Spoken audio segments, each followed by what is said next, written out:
Okay, I'm going to get started. We'll let people just kind of roll on in. I'd like to welcome everybody to Gardening Green Expo 2022. It is sponsored by the North and South Rivers Watershed Association, the Water Smart program, and Kennedy's Country Gardens. And now I'd like to give you a little bit of a tour of Zoom in case anybody is new to it. If you take your mouse and hover it down at the bottom of the screen, you will see something called chat. And if you click on that, a little window opens up on the side, and I'll be posting some links in there for you. And if you have any questions, you can post them in there as well. And then when we're done, we'll go through those questions. So now I'd like to introduce Samantha Woods. Thank you, Lori. As Lori's mentioned, my name is Samantha Woods, and I am the Executive Director for the North and South Rivers Watershed Association. And I'm here today to speak with you all about how to build a rain garden. We're doing this as part of our Water Smart South Shore program, which is hosted in partnership with the Watershed Association and multiple communities on the South Shore. So Water Smart is a program that's meant to really help people understand where their water comes from, where it goes, and how to be better stewards of it. And Gardening Green Expo is a program of that. So a little bit about the Watershed Association. We are a nonprofit who's been in business for just over 50 years now. And our mission, our purpose is to protect our waters. And we do that through education programs like this, but we also do that in the schools. We go into the schools on the South Shore and teach kids about where their water comes from and how to be better stewards of it. We do it through engagement programming. So we do a lot of outdoor education, getting kids and adults outdoors, experiencing nature and being on the water with us. As well as doing citizen science. So we do quite a bit of citizen science programming in order to monitor the health of our waters. And then the watershed itself has staff that have expertise in restoration projects themselves. So we actually spearhead demonstration projects like dam removals, building rain gardens, for instance, and other projects that can really improve the health and quality of our waters. So what is a watershed? Watershed is any area that drains into a water body. And in this case, the map that I'm showing you, you see that blue delineated area. That area is our watershed for the North and South Rivers. So all of the land that lies within the blue boundary is area that drains. And eventually, if a drop of water hits anything on the inside of that boundary, it drains and eventually hits the North and South Rivers. And those then ultimately drain out into Massachusetts Bay, into the ocean. Ours happens to be 73,000 acres or 114 square miles. As I mentioned, we were founded in 1970. We are a nonprofit, mission driven, and we've been in service for over 50 years. The green area that you see outside of the watershed is a sort of our program area as well. We do provide educational services outside of our watershed throughout the South Shore. So what are some of the issues that the watershed faces? We have sort of the top three. Dams in our watershed prevent fish migration and fragment our rivers in terms of their habitat. Water withdrawals in certain areas where we have water supplies co-located with our streams are over withdrawing from the watershed and drying up our streams. And then stormwater pollution, which is really a ubiquitous problem throughout not only our watershed, but throughout the world and in the area. And Massachusetts, actually, this is the number one cause. Stormwater pollution is the number one cause of pollution in our surface waters. Another concern we have, of course, is that with the changing climate, we're seeing changing precipitation patterns. And I think we're already starting to see what has been predicted, and I think we'll be continuing to see more extreme weather, where we have more intense rainfall events, sort of more rain in a short duration period. And then we have sort of these intense droughts. This drought of 2020 was pretty intense. There was also a drought in 2016.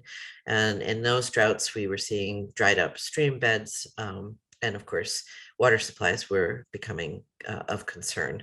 So both droughts and floods are becoming more intense, and as a result of climate change. And so that's something of major concern to us. So again, some areas where we've had some of these water withdrawal problems. You can see here in Scituate, the Scituate water supply, part of their water supply comes from the First Herring Brook, which is a tributary to the North River. You see here the reservoir. Many people drive by it on Route 3A.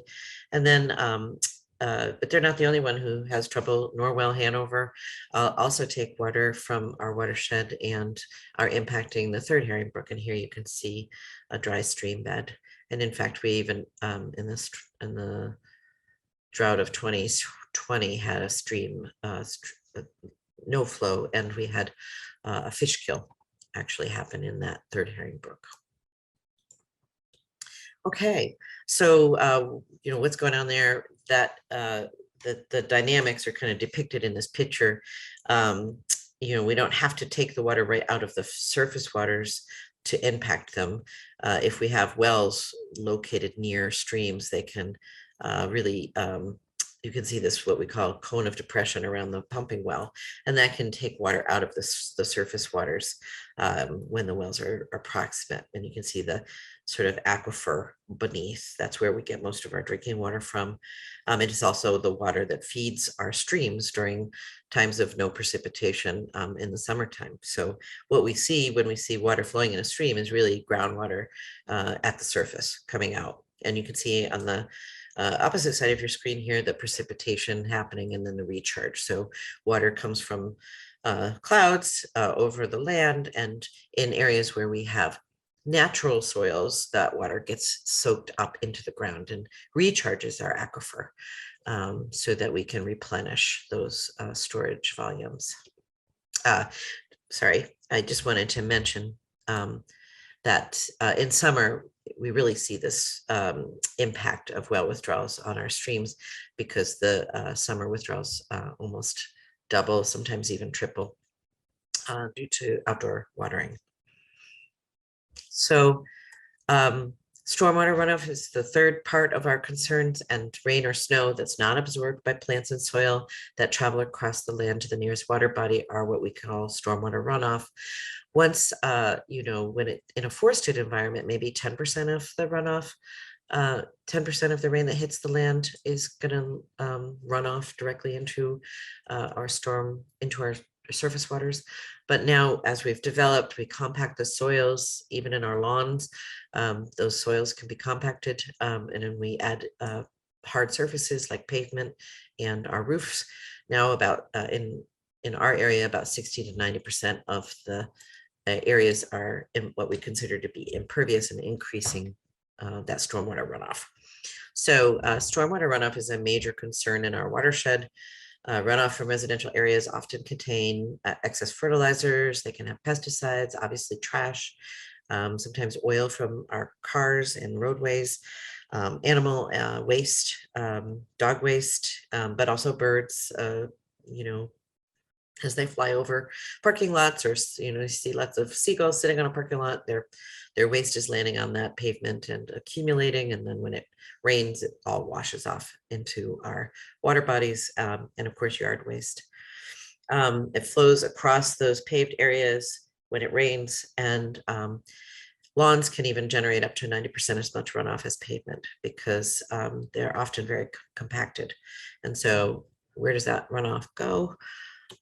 It goes into a storm drain like this sometimes, or could directly go into a water body. And, you know, sometimes these storm drains do try to, as you can see, prevent some of the trash from getting into our waterways, but it's the stuff we can't, it's the dissolved things that get into the storm drains that then can wash off into our go into our surface waters. Many of these storm drains are directly piped right into our waterways because these were built to avoid flooding. And they have some pollution remediation, but not a lot.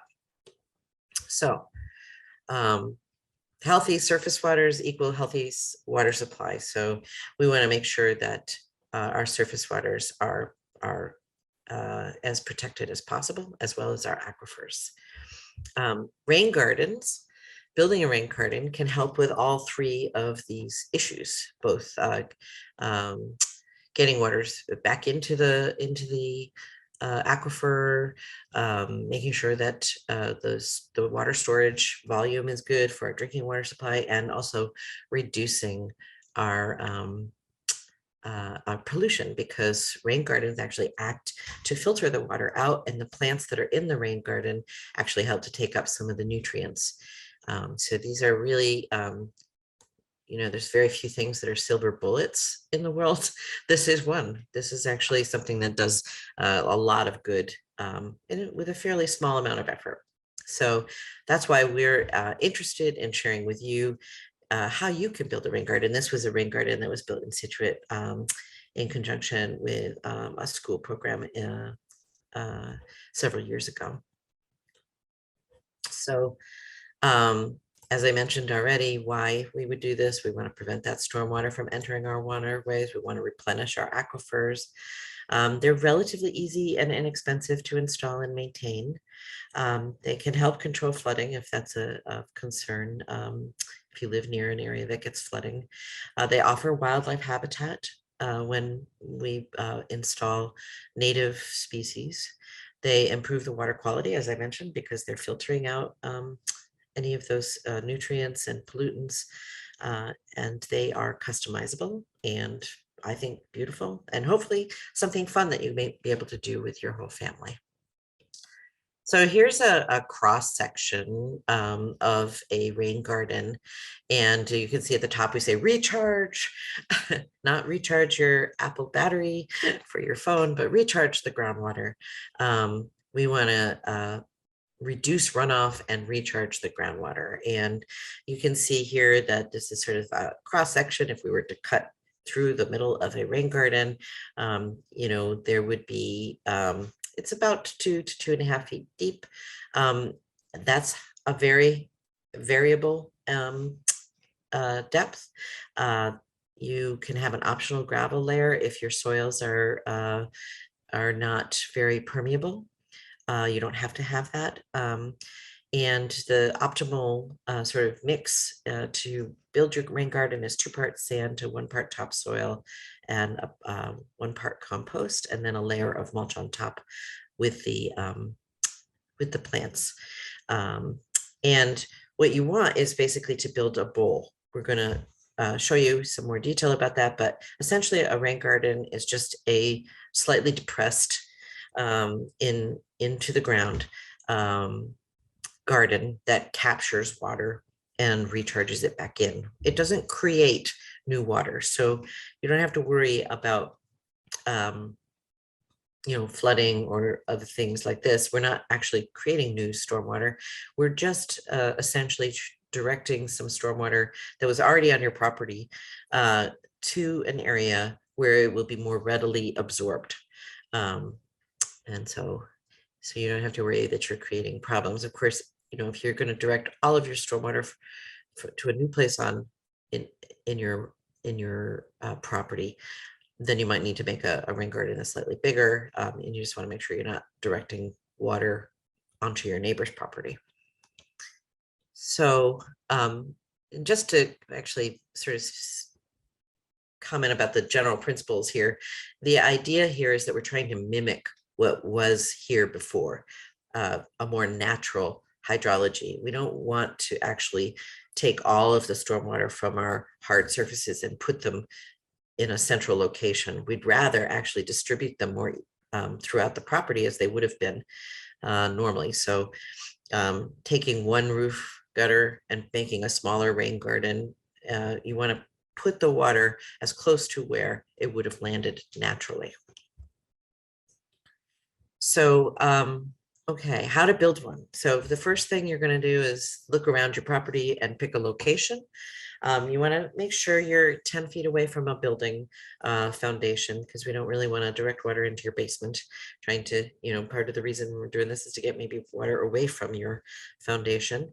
You want to make sure that there's no underground utilities that you might be crossing, and you don't want to do it on a septic drain field or next to your drinking water well, if you have one. So those are things to consider.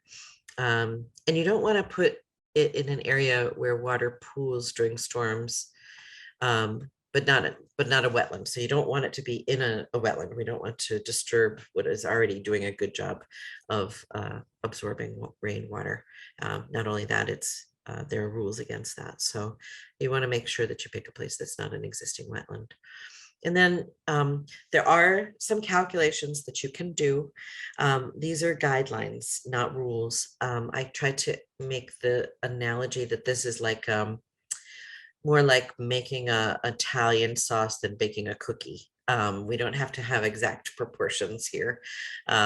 It is variable. And there are lots of different calculators online that I'm going to share with you that you can go through with your own calculations. So an example though is essentially you're going to take the amount of area that you would like to drain from. In this case, perhaps you want to take an area of your roof, the depth of the garden, and you'll do a calculation. Let me show you. I'm going to stop the share here and go to another screen. Just give me a second. I will.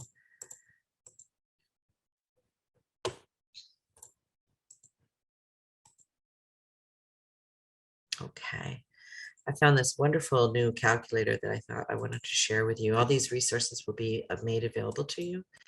So this is a how to build a rain garden actually app that is available for free online, and really takes you through all the steps about how to site, locate your rain garden, how to size it, and how to choose plants. And we'll make sure to, I think Lori, you were going to put this in the chat. It's the New England non-point source organization out of Yukon called Nemo, like the Disney character. And they have this wonderful resource. So all of these will be made available to you. So I was just going to go to the sizing calculator here and share with you, sort of go through how the sizing calculator works. So you would want to estimate the area that you would like to collect the water from. So if it's a part of your roof, half of your roof, if your home was, say, 30 by 40, and half of your roof was draining into this rain garden through the gutters, then you would estimate that the width of the roof was 10 feet and the length of the roof was, did I say, maybe I said 30 by 40. So say it was 30 by 40, it's 15 by 20. That would be the area of impervious area that you're trying to drain. So the drainage area is actually 300 square feet. And we're going to pick Massachusetts, not Connecticut. It shouldn't really change anything. But the recommended rain garden size then is 50 square feet. And that will capture the first inch of rainfall. And it's that first inch of rainfall that's the really important. It's the first inch of rainfall that has the most pollutants in it, because it's taking anything, that first flush, as we call it. Anything after that first inch is going to be gravy to get into the ground, because that's the recharge, that's the volume. But for cleaning, we want an inch. If you want to have more, you can size it differently with, if you want to have more rain fall go into your rain garden, you can increase the rainfall inch by 2 inch, and then it'd be 110 square feet. But we're going to stay with the 1 inch rainstorm, and in this case, for 300 square feet of drainage area, you want a 50 square foot rain garden. And most rain gardens have a storage depth of 6 inches, and that storage depth is really just the ponding area of the bowl, if you will. It's the area that might have the 6 inches of ponded water. So that's one tool that I think would be really useful to be able to size your rain garden appropriately. I'm going to go back to my presentation. Oops, hold on just a second. As I figure out how to do that. Here I go. Okay. Okay, so we picked a location. We made sure that it wasn't near our foundation. If you think you're concerned about underground utilities, although you don't have to go down very far, we're only maybe at most going down 2 feet. You could call 811, which is the dig safe. You obviously have cited it not near your septic system. You've calculated the drainage using one of these handy calculators. And then, whoops, sorry.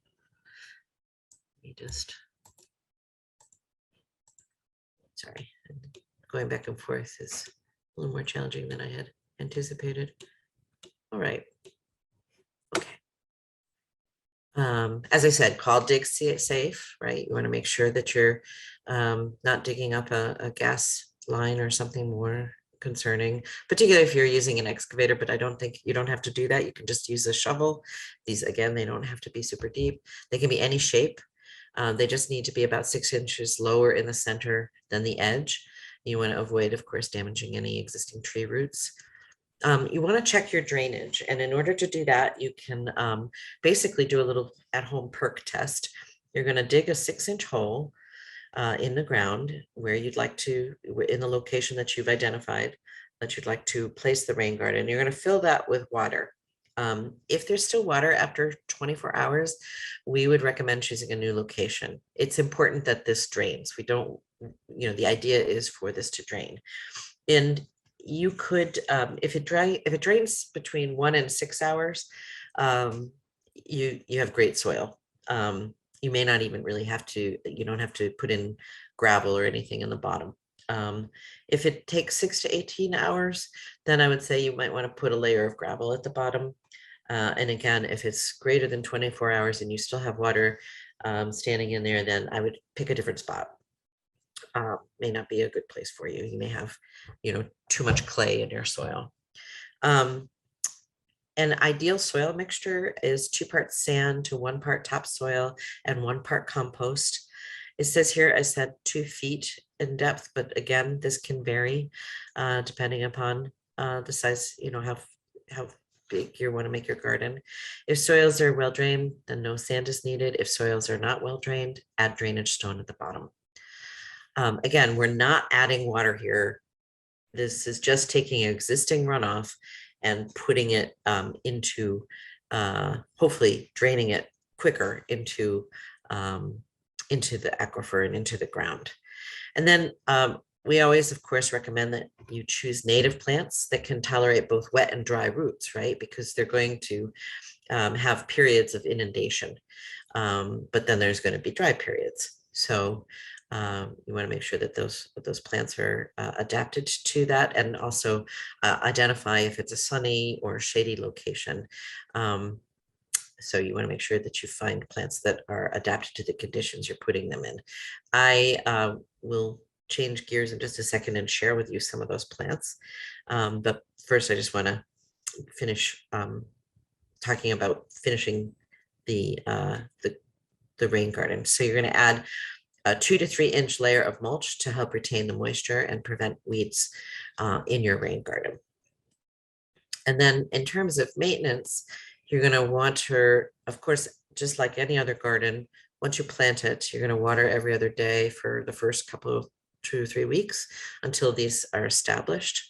May take longer. Again, it just depends. on when you're doing it and how well they take. The first year or two, you may need additional water if it's seasonally dry. But once the garden is well established, the roots should no longer need any additional irrigation or watering. You want to maintain that layer of mulch. So you want to continue to mulch every year or as needed.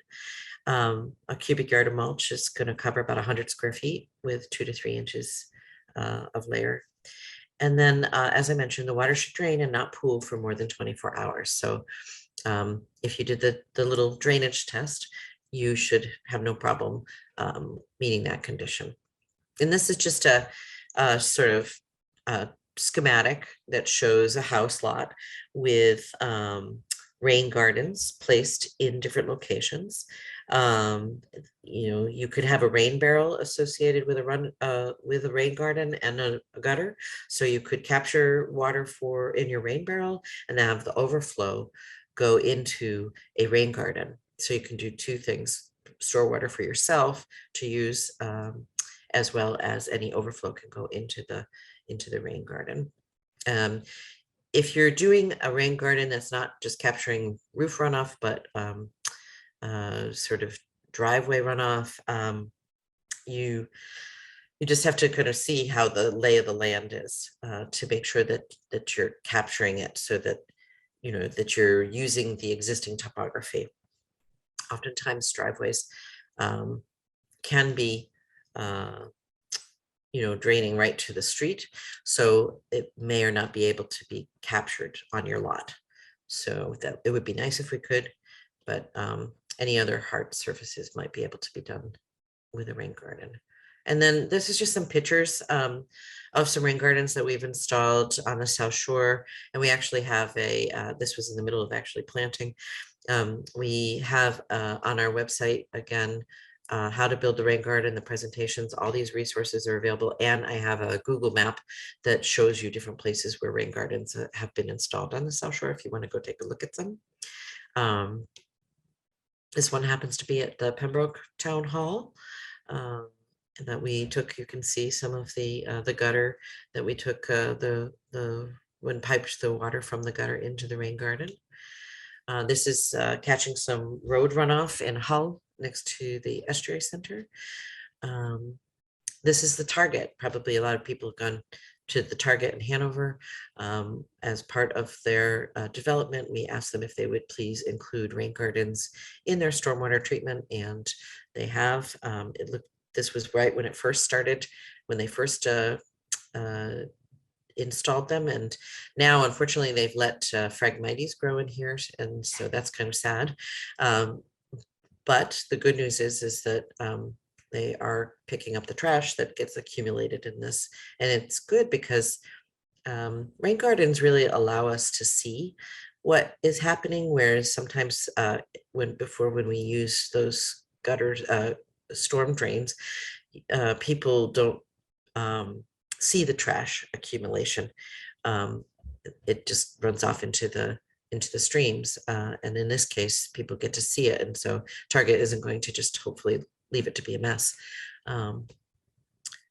A couple of additional tips that just as a watershed association I would be remiss if I didn't share with you. I'm sure for many of you are well aware, but just in case you're not, we make sure to water only at dawn if you have to. We don't want to water when the sun is out.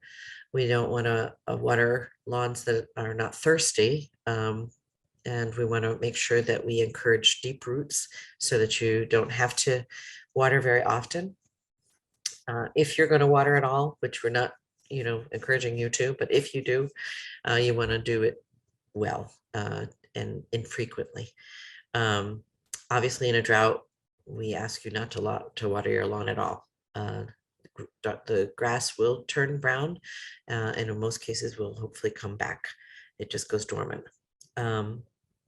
One of the other things that I often see people doing is mowing their lawn with a dull blade, and that can really encourage fungus and disease. So you want to keep your lawn healthy with a sharp mower blade. You want to leave the grass clippings on the lawn. Keep your grass tall so it will weed out It'll shade out weeds, and it also means less mowing. Where possible, use permeable pavers and porous asphalt on your property so that you're not creating more impervious surfaces.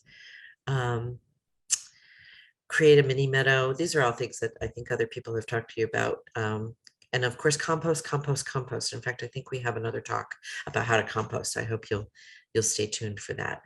And obviously, clean and plentiful water, it's just too important to pollute and waste. So you can do something about it at your own home through building a rain garden.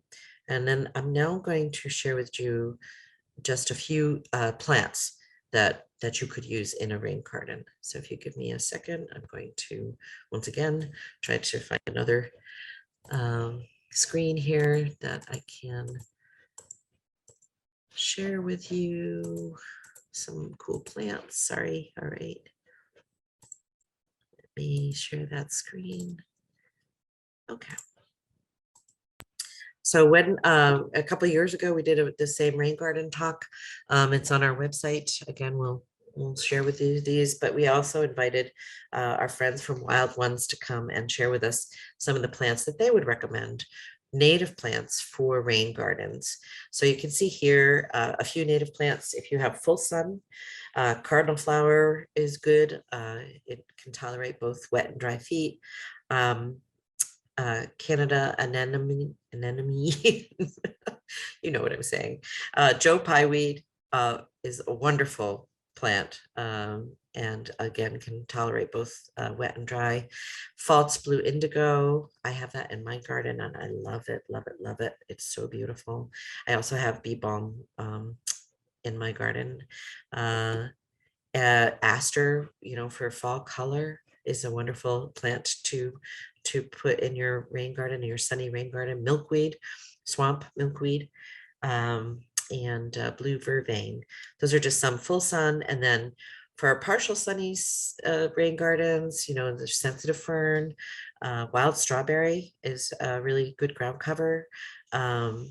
Ostrich fern, wild indigo, yellow wild indigo, lobelia, that is a really easy plant.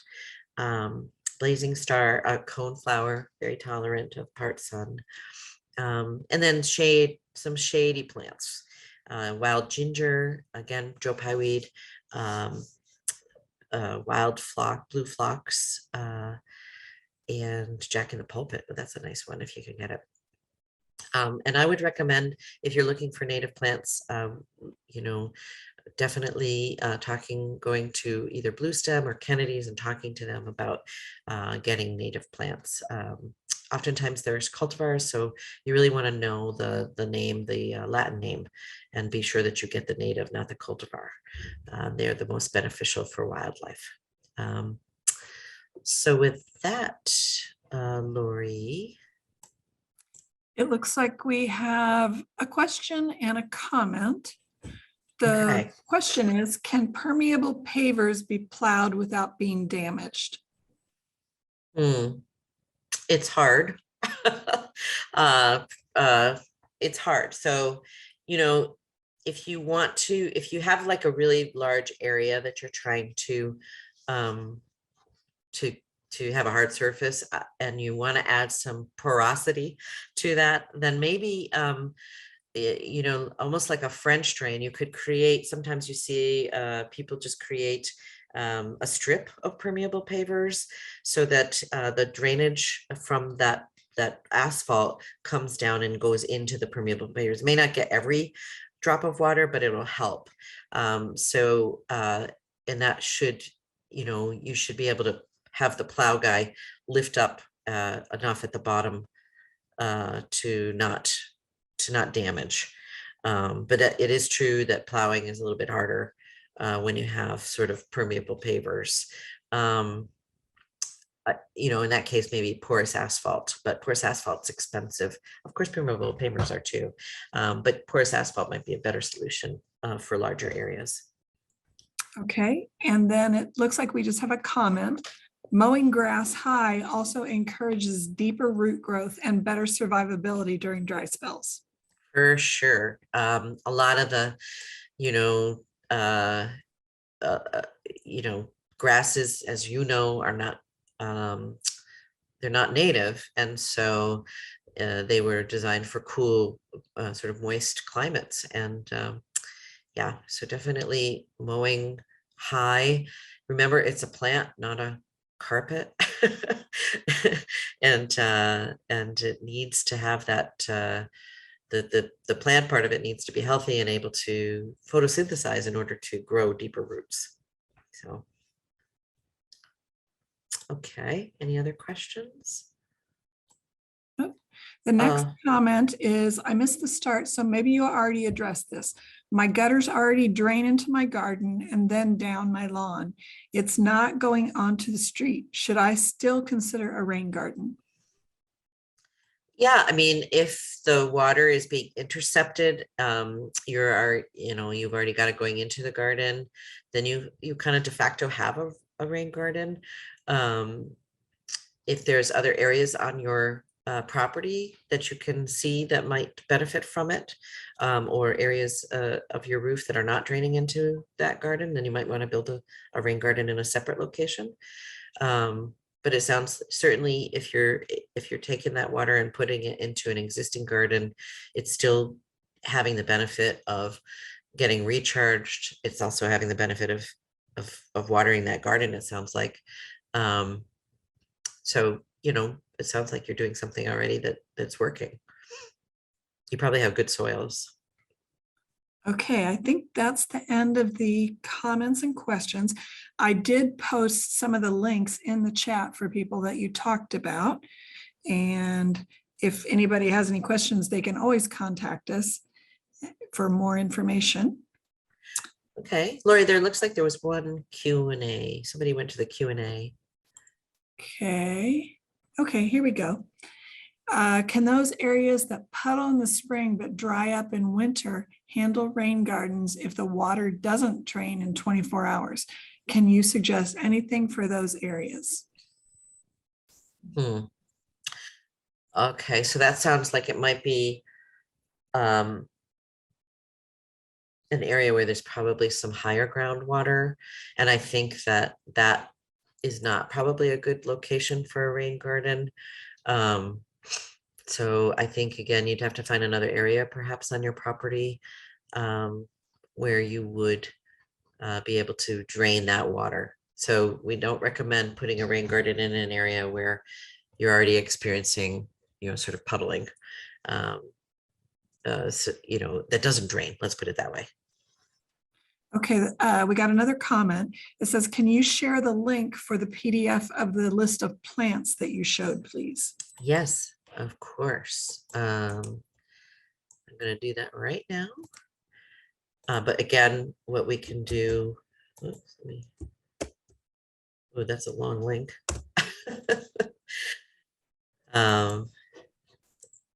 This is where this link right here that I'm gonna put in the chat, that's the page that has all the other stuff on it. It has the plants. It has a link to one of the calculators, not the NEMO calculator yet. I have to add that to our website. But that one link that I just put into the chat on our website about how to build a rain garden will have all these other resources as well, except for the NEMO one, which we just put in the chat. That one I have to add. I just found it while I was researching for this talk this time. So there's lots on the internet about how to do this. As I said, in our area, in our website, we've compiled what we consider to be some of the best resources. And another good resource I'm just going to give you is this one, Horsley Witten. It's an engineering firm out of Cape Cod that specializes in stormwater, and they do a lot of good work. Here's their how to build your rain garden. So lots of different people out there with different instructions, but it doesn't have to be super complicated and it doesn't have to be super engineered. Okay, so don't feel like you got to go get out your slide rule. you're not adding water to anything. Remember, the same amount of water is landing on your property as it always was. It's just that you're kind of puncturing a hole into the property to get some of the water to get into the ground and get it clean, and then creating something beautiful with a little bit of wildlife habitat value. Is sort of like an added bonus, and those plants are going to do some additional work to clean that water. And we just had one more comment. This was very helpful. Thank you. We are in the process of getting gutters to help with preventing water in the basement, and I will try to do a rain garden for where all the water from the roof will go. That's great. Yeah, you want to just make sure so much of our water just runs off of our roofs and then goes onto our driveway and then down into the street and into these storm drains that may or may not really do a good job of cleaning. So we really want, and we lose that water from our watershed. We lose that water from our streams because we've replumbed it, right? We've replumbed our watershed when we do that. So we want to go back and try to mimic some of that original watershed hydrology by trying to put the water back in as closely as it would have under natural conditions. And hopefully also, keep water away from your basement so that you're not having to pump that out. A lot of people just put in French drains. I mean, a rain garden is a little bit of a glorified French drain, but it's much more valuable because of those plants. You're getting the added filtration, uptake of nutrients and pollutants, removal out of that water, and of course, as I mentioned, the added beauty to your property and wildlife value. All right, great. I think that is all of the questions and comments. I want to thank everyone for coming, and thank you, Sam, for presenting. And I would also like to let everybody know that tonight at 7, we have Nancy Lawson, who's the author of The Humane Gardener, and she will be our speaker for tonight. Now that seminar will not be taped, so you have to make it to see it. So I hope we'll see everybody there. Awesome. All right.